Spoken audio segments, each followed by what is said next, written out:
Okay, now we know the secret. Uncle Jim was obsessed with his buddy's 16-year-old daughter. She had told friends she was creeped out by his infatuation with her. We're seeing hallmarks of a predator here, an adult who shows great interest in another family's children, the guy who's always around to help.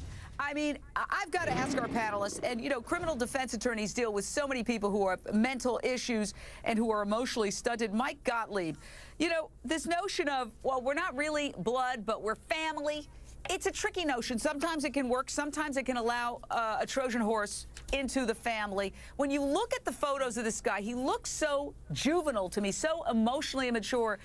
Do you get a sense that, you know, one day's goofball is the next person's desperate monster?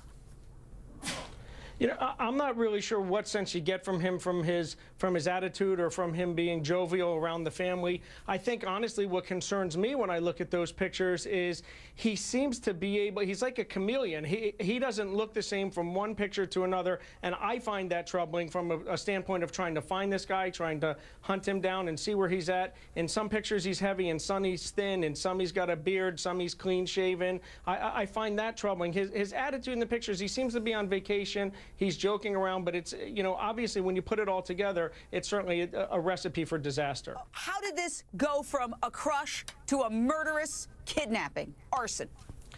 You know, that's extremely hard to explain. Obviously, there were telltale signs of a 40-year-old guy having a crush on a 16-year-old. That's creepy. You know, how it goes to something like this, I don't know. There were obviously not significant enough warning signs for people to have called the police. You can't call the police for a crush. It's not actionable. So, you know, I don't know that there's an explanation for it. I wish the young girl good luck. I think that obviously she's in a traumatic state right now, and hopefully she can abide by her father and run.